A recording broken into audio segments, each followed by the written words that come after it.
Ny vinany toetry ny andro any an-dranomasina ny alahady fa 8 ny volana desambra manomboka amin'ny 9 maraina ka hatramin'ny alatsinainy 7 ny volana desambra raha ny sary azo amin'ny zanabolana mbola ahitana an'ireo sisan'orana tandrivondraona ireo hatrany aloha zany ny morotsiraky ny faritra Boeny Sofia ny any amin'ny manodidididina ny faritry Diana iny torak'izay koa ny aty amin'ny morotsiraka andrefany Madagasikara manakaikaiky ny Menabea amin'ny ankapobeny ireo dia mbola somary araikotroka ary manakorotana hatrany ny toetrandro indrindra ny mafy ny rivotra sy ny onjan-dranomasina amin'ireo faritra voakasika moa zany fa amin'ny ankapobeny dia tsy dia misy ny zavatra atahorana na fampitandremana any an-dranomasina ho an'ny morotsiraka Madagasikara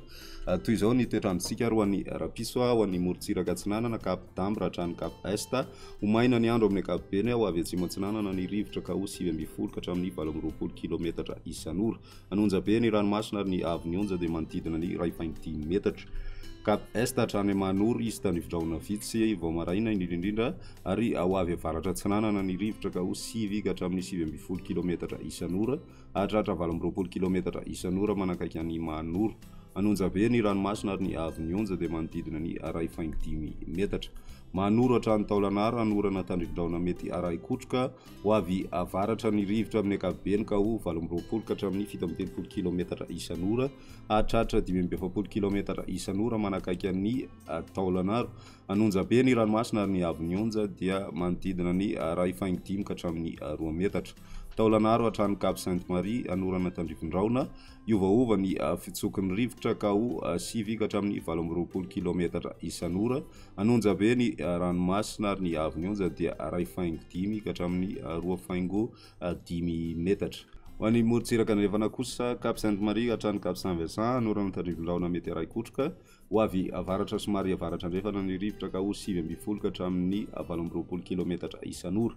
adiny-panonjana anonja be ny ranomasina ary ny avy ny onja dia eo amin'ny 2 ka hatramin'ny 2.4 metatra Cap Saint-Vincent hatrany Cap Saint-André ho maina amin'ny ankapobeny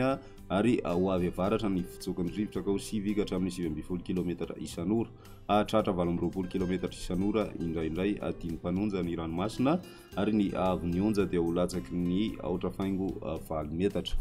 Cap Saint-André hatrany Analalava anorana tandrivondraona ary ho avy avaratra amin'ny ankapobeny fitsokon'ny rivotra ka ho 9 ka hatramin'ny 17 kilometatra isan'ora ho tonona adiny-panonja ny ranomasina ary ny avy ny onja dia ho latsaky ny 2 metatra Analalava hatrany Cap d'Ambre anorana tandrivondraona mety araikotroka ho avy atsinanana ny rivotra ny avaratry ny Nosy ka ho 9 ka hatramin'ny 20 kilometatra isan'ora iovaova kosa ny anakafa ka ho 9 ka hatramin'ny 17 kilometatra isan'ora ho tonona adiny-panonja ny ranomasina ary ny avy ny onja dia ho latsaky ny 2 metatra anonja be na ahery indraindray any anatin'ny oram-baratra